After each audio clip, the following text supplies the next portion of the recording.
Good day everybody. Welcome to the Garmin Fenix 7 Pro tutorial series. In this video, I will assume you know the basic functionality of the watch and know how to access all the relevant menus. If you are unfamiliar with the watch controls, please go to the overview video first. You can either click on the card at the top right or follow the link in the description below. Now on to the topic at hand. G'day guys, following on from last week's tutorial, I thought it's a good idea to show you how to create a course online. So you need to go to connect.garmin.com, then you can log in and you will get to this home screen over here. It will basically look the same as almost the same as the home screen on your phone. We'll have the same data obviously. Now on the left hand side there's a navigation pane. Here in the middle we've got training and planning. So you click on that and then you go to courses. I suggest you just close the left pane by clicking there to just give you a bit more space. Here on the left hand side we've got courses that we've created previously. This is one I created this morning, and these are the two we created during the tutorial on how to set up a course in Garmin Connect on your phone. We're not going to, you can see on the map as I hover over one of the courses, it will show you exactly where that course is. Let's go a bit closer. There's a courses that has been created. Now, but we are interested in creating a new course. So here on the top left, we're going to say create new. Then we are going to select the activity that we're going to do. So for us, it's going to be a running course. Now, let's see on the left hand side, let's do first make it an automatic course. So you're going to tell it the distance and then which direction it should start at. Let's keep it on north. Let's go a bit closer. And we need to tell it where we want to start. So you just click once. And this is where your course started. So if we zoom out, we can see the layout of our course. On the left hand side here, you can see the distance of the course created, the total ascent, your total descent, and here's your elevation profile. Nice thing is also if you hover over the elevation profile, there will be a dot on your actual course to show you exactly where you are at that height. Now let us see if we change this to east, for instance. I changed that from north to east, and then I'm going to press the refresh button here on the left hand side. Now it has us going east. This looks almost exactly the same as the ones that it created for us on our phone. Again, if you want to see more details regarding where you're going to run, on the top right we've got our layers. At the moment the map type is default. We can change that to satellite view. And as I mentioned on the previous tutorial, if we zoom in on this little part, we can see the course is trying to take us between streets, between avenues. Now, if you knew the area, you would know if you can run through there or not. Maybe there's a fence or a fence. But I know that you can run through there, but you might not necessarily want to. So one of the nice things on doing the courses online is that it creates these waypoints automatically, which I don't think it does on your phone. Now you can drag these waypoints somewhere else and it will reroute the course for you. Strangely enough, also, we asked Garmin to create us a course of 5 kilometers. At the moment, the course it created was 4.54. Now, let's say we don't want to take the shortcut here. We want to stay on the avenues. We can take this course point, click on it, keep it clicked, drag it to this corner.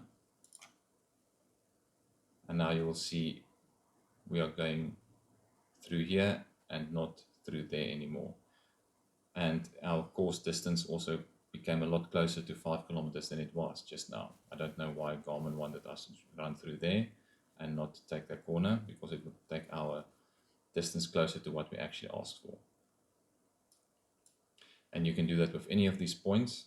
Sometimes some funky things happen when you do that. For instance, let's say I want to cross Freight Road here. I don't want to go up it because I know it's a big road and there's not really place to run there. If I drag this over here, we'll see it cut out this big part of Freights Road, but now it still goes up this part and it wants you to turn around at this point. So the automatic courses is not always ideal. You don't really always want to use that. I would suggest rather, especially if you know the area, rather change your drawing method to automatic, to manual. But anyways, let's just quickly check again our layers, what we can change here too. So at the moment we've got satellite view. This is a default view. You can see the streets a lot clearer. And then we've got a couple of selections here. Popularity heat map. If you select that on, you will see a bunch of purple lines. Now, this is the data that Garmin has collected through other runners and probably yourself through the years, where people have run with their devices on. And the darker the purple is, the more that bit of section has been run. So this is what a lot of people has run in the past. Now, if your city have dedicated bike lanes and trails, it will show by clicking that. On mine, it's not available. We can either choose to put course points on or not. Course points is on the top left here. You can add a course point. All that it does is you select what type of point you want to add to your course. So if you click that, there's a couple of different options you can choose from, or you can have a generic point and just name it yourself. But let's say I know there's a tap on one of the streets. I can say water point and I zoom in. Now I know there is a tap here that I can drink from. If I click that, it will add a water point there. So what happens is that as you approach that point, your Garmin device will notify you that there's a water point on its way and exactly where it is. But let us start the point. Now it's gone. So that is the course point options here on our layers, our map settings. The other one is our distance markers. So if you select that, it will show you exactly your distance markers. So I'm assuming this course wants us to run from the start down. Here's the first kilometer. Then we're going to run to this point where we turn around, come back, second kilometer, third, fourth, and then there's not a fifth kilometer because we stop at 4.77 kilometers. That is it for automatic courses. Let's save this one. Let's give it a name. Let's call it Desktop Auto. Now we can save our course. Desktop Auto, either make it private or public. I'll show you just now what the public courses are, but let's keep this one private and we say done. Sync this to your device. On the left hand side bottom here, you can say send to device. Your device Fenix 7 Pro Sapphire Solar. So we say send to device. It's going to launch Garmin Express, which will sync it to your device if your device is connected by USB cable. But mine didn't come with a USB-A cable, just USB-C, and I don't have any USB-C ports. So I'm going to send it to the device. This course will be available on your device after you sync. So all you have to do now is just open your phone, go to courses there, see that Desktop Auto is available there, and then you just sync it to your device from there. Now let us do a manual course. I'm going to create a new one. Again, a running course. Let us zoom in to our part of the world.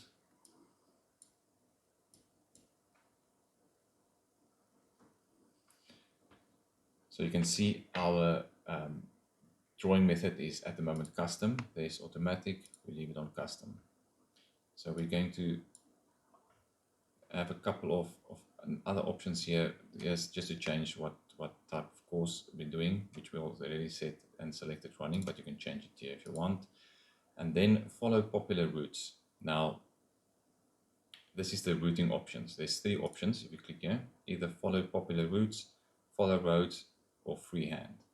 I'm going to show you follow popular routes is that the course will follow these purple lines It will rather choose a purple line than one that does not have it. If it's not possible to not go on a purple line, it will still choose another road, but it will try to do these routes that is familiar to itself. Let me just quickly show you what happens if we draw it on freehand. So we're going to select the point where we're going to start. That's the first point where we're going to start at. Now we're going to continue drawing by clicking on points where we want to go to. So let us say we want to go up. I'm going to click here. I'm running straight up. Now, remember we are in freehand mode. Let's say I want to run to this corner before I go down. If I click on this corner, you will see the line that was drawn by Garmin. It is a straight line from the previous point to the point I just selected.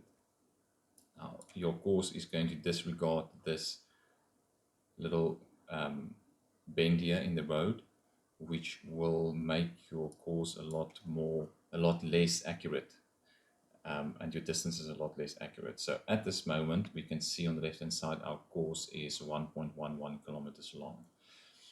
Let us undo on the top right here, the last placement, change our routing to follow roads, and then again select that corner to run to. Now if we go to this little S bend, we will see that Garmin has actually followed this little S and didn't go straight from the one point to the other one. And we can see our distance has changed from 1.11 to 1.14. So that is a 30-meter difference just because it's following the road. Now 30 meters is not a lot, but if you have a lot of sections like this over a course of, let's say, 10 or 15 kilometers, it will become quite a lot. Now you can just continue drawing where you want to run to. You do not have to click on every corner. It will draw itself. So if I click on this corner here, it will draw this little S again. But where you need to be careful is that, let's say I want to run to this corner here.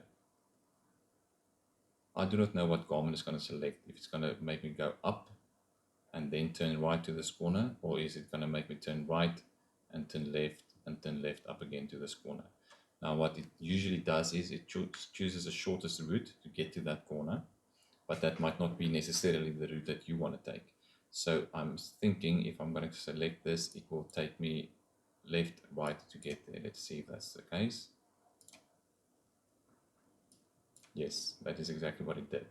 But if I wanted to go at the bottom, turn right here and then left and then go up, I had to do that manually. So let us undo that point.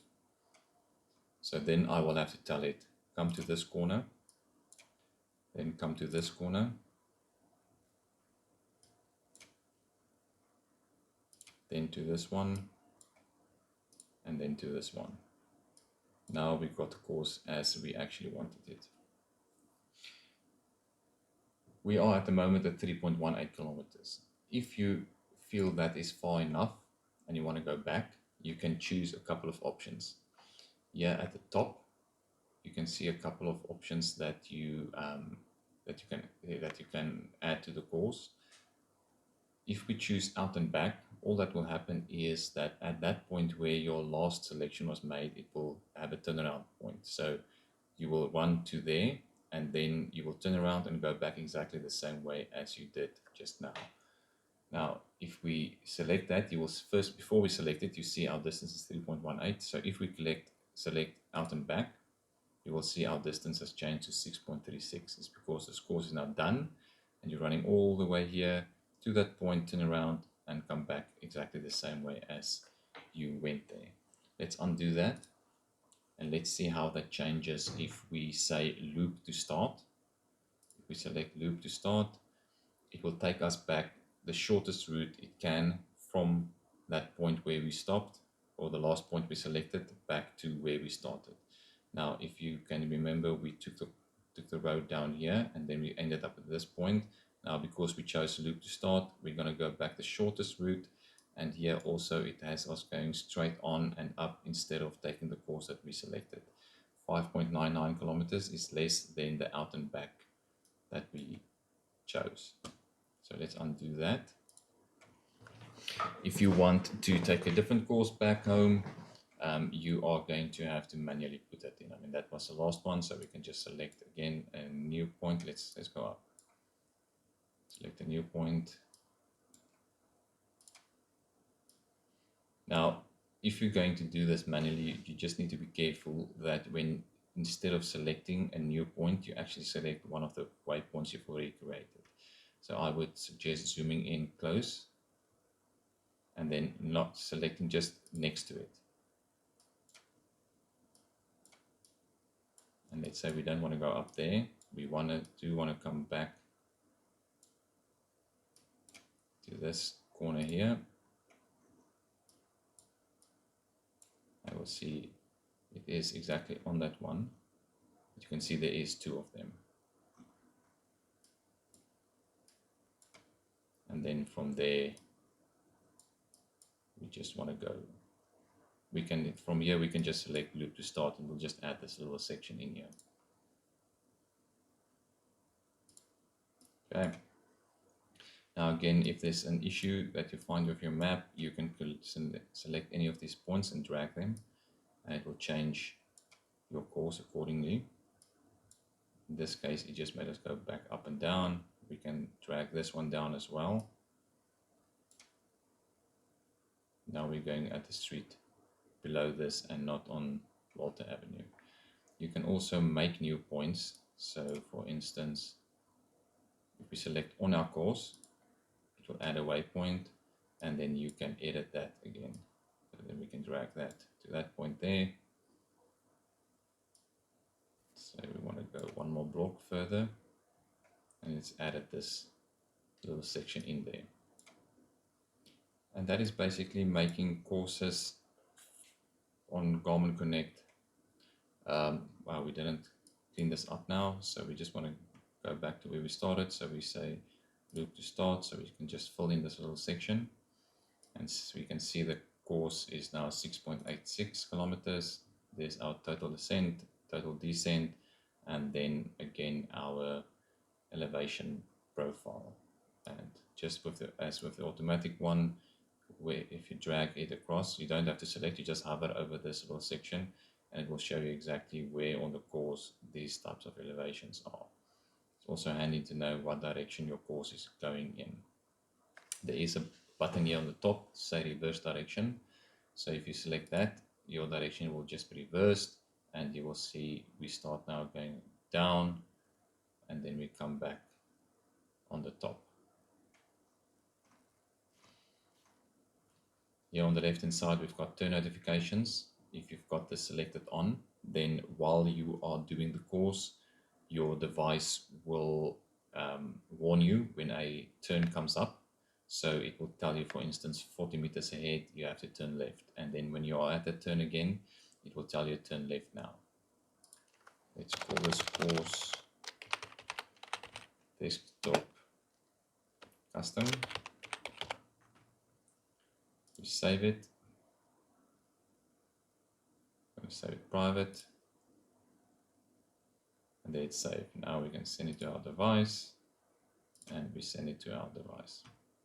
Just quickly want to show you what public courses mean. If I save any of those courses public, then if somebody opens this up and they go to on the left hand side, they click nearby courses, they would be able to see courses that other people have created. So let's just go closer to our region. Here is a couple of courses that people have created close by. So here's some cycling courses, here's a mountain bike club ride, here's a cycling course. So a bunch of courses that other people have created that you can do, and you can select them and you can send them to your device, and then you can do this course as well. Again, if you saved any of your courses as public, other people will be able to do that with your courses. Okay, that is it. Thanks for watching.